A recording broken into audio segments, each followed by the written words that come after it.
Hi friends, welcome to my YouTube channel. ಇವತ್ತಿನ recipe ಬಸಳೆ ಸೊಪ್ಪಿನ ಸಾಂಬಾರು ಮಾಡ್ತಾಯಿದ್ದೀವಿ. ತುಂಬ ಚೆನ್ನಾಗಿರುತ್ತೆ. ವಾರಕ್ಕೆ ಒಂದ್ಸಲ ಮಾಡ್ಕೊಳ್ಳಿ.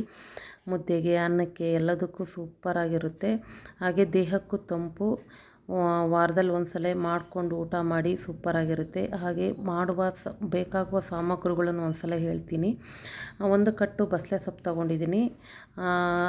ಧನಿಯಾ ಪೌಡ್ರು 2 ಸ್ಪೂನು, ಹಾಗೆ 2 ಸ್ಪೂನ್ ಅಚ್ಚ ಖಾರದ ಪುಡಿ, ಹಾಗೆ ಸ್ವಲ್ಪ ಕರಿಬೇವಿನ ಸೊಪ್ಪು, ಹಾಗೆ ಈರುಳ್ಳಿ, ಟೊಮೊಟೊ, ಕೊಬ್ಬರಿ, ಹಾಗೆ ಬೆಳ್ಳುಳ್ಳಿ, ಹುಣಸೆಹಣ್ಣು, ಅರಿಶಿನ ಪುಡಿ ತೊಗೊಂಡಿದ್ದೀನಿ. ಸೊಪ್ಪನ್ನು ನೀಟಾಗಿ ತೊಳೆದು ಹಾಗೆ ಕಟ್ ಮಾಡಿ ಇಟ್ಕೊಂಡಿದ್ದೀನಿ, ಸಣ್ಣದಾಗಿ ಹೆಚ್ಕೊಂಡಿರ್ತೀನಿ.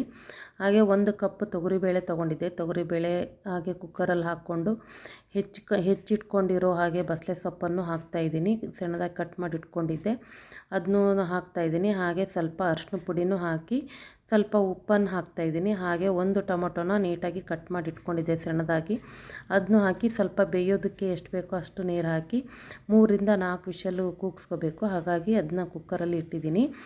ಈ ಕಡೆ ನಾನು ಒಂದು ಪಾತ್ರೆ ಇಟ್ಟು ನಾನು ಹೆಚ್ಕೊಂಡಿರೋ ಈರುಳ್ಳಿ, ಟೊಮೊಟೊ, ಹಾಗೆ ಕೊಬ್ಬರಿ, ಹಾಗೆ ಬೆಳ್ಳುಳ್ಳಿ, ಸ್ವಲ್ಪ ಒಂದು 2ರಿಂದ 3 ಎಲೆ ಕರಿಬೇವಿನ ಸೊಪ್ಪನ್ನು ಹಾಕಬೇಕು. ಹಾಕಿ ಎಣ್ಣೆ ಹಾಕಿ ಚೆನ್ನಾಗಿ ಹುರ್ಕೋಬೇಕು. ಸ್ಲಿಮ್ಮಲ್ಲಿ ಇಟ್ಕೊಂಡು ಚೆನ್ನಾಗಿ ಹುರ್ಕೊಳ್ಳಿ. ಹಸಿ ವಾಸನೆ ಹೋಗೋವರೆಗೂ ಚೆನ್ನಾಗಿ ಹುರ್ಕೋಬೇಕು. ಹಾಗಾಗಿ ಹುರ್ಕೊಳ್ತಾ ಇದ್ದೀನಿ. ಹುರ್ಕೊಂಡಾದಮೇಲೆ ನಾನು ಮಿಕ್ಸಿ ಜಾರ್ ತೊಗೊಂಡಿದ್ದೀನಿ. ಮಿಕ್ಸಿ ಜಾರಲ್ಲಿ ಖಾರ ರುಬ್ಬೋದಕ್ಕೆ ನುಣ್ಣಗೆ ರುಬ್ಕೋಬೇಕು. ಹಾಗಾಗಿ ಮಿಕ್ಸಿ ಜಾರಲ್ಲಿ ಹಾಕ್ತಾಯಿದ್ದೀನಿ.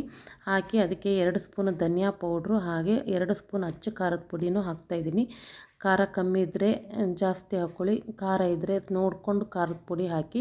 ಹಾಗೆ ಸ್ವಲ್ಪ ಹುಣಸೆಹಣ್ಣು ಹಾಕಿ ನೀರು ಹಾಕಿ ನುಣ್ಣಗೆ ರುಬ್ಕೋಬೇಕು. ಹಾಗಾಗಿ ನುಣ್ಣಗೆ ರುಬ್ಕೊಳ್ತಾ ಇದ್ದೀನಿ. ಚೆನ್ನಾಗಿ ನುಣ್ಣಗೆ ರುಬ್ಕೊಂಡು ಆದಮೇಲೆ ಈ ಥರ ಖಾರ ಆಗಿದೆ, ನೀರು ಹಾಕ್ಕೊಂಡು ರುಬ್ಕೊಳ್ಳಿ.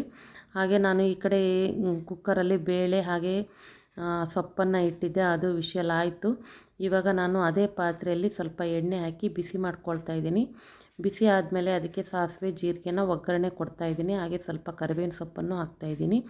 ಈಗ ಬೇಯಿಸ್ಕೊಂಡಿರೋ ಸೊಪ್ಪಿತ್ತಲ್ಲ, ಸೊಪ್ಪು ಬೇಳೆ ಅದಕ್ಕೆ ಹಾಕ್ತಾಯಿದ್ದೀನಿ. ಒಗ್ಗರಣೆಗೆ ಹಾಕಿ ನಾನು ಖಾರನ ರುಬ್ಕೊಂಡಿರೋ ಖಾರನೂ ಅದಕ್ಕೆ ಹಾಕ್ತಾಯಿದ್ದೀನಿ.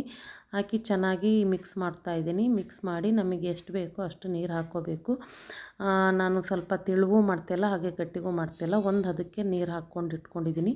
ಹಾಗೆ ರುಚಿಗೆ ತಕ್ಕಷ್ಟು ಉಪ್ಪನ್ನು ಹಾಕಿ ಮುಚ್ಚಳದಿಂದ ಮುಚ್ಚಿ 2ರಿಂದ 3 ನಿಮಿಷ 5 ನಿಮಿಷ ಕುದಿಸಿ. ಚೆನ್ನಾಗಿ ಸಾಂಬಾರು ಚೆನ್ನಾಗಿ ಕುದಿಬೇಕು. ಹಾಗಾಗಿ ಕುದ್ದಿದೆ ನೋಡಿ, ಈ ಥರ ಕುದ್ದಾದಮೇಲೆ ಸೂಪರಾಗಿ ಸಾಂಬಾರು ಬಂದಿದೆ. ಮುದ್ದೆಗೆ, ಚಪಾತಿಗೆ, ರೊಟ್ಟಿಗೆ ಎಲ್ಲದಕ್ಕೂ ಸೂಪರಾಗಿರುತ್ತೆ. ಮನೆಯಲ್ಲಿ ಒಂದ್ಸಲ ಟ್ರೈ ಮಾಡಿ. ಹಾಗೆ ನಮ್ಮ ಚಾನಲ್ಗೆ ಯಾರೆಲ್ಲ ಸಬ್ಸ್ಕ್ರೈಬ್ ಮಾಡಿಲ್ಲ ಪ್ಲೀಸ್ ಸಬ್ಸ್ಕ್ರೈಬ್ ಮಾಡಿ, ಹಾಗೆ ಲೈಕ್ ಮಾಡಿ. ಧನ್ಯವಾದ.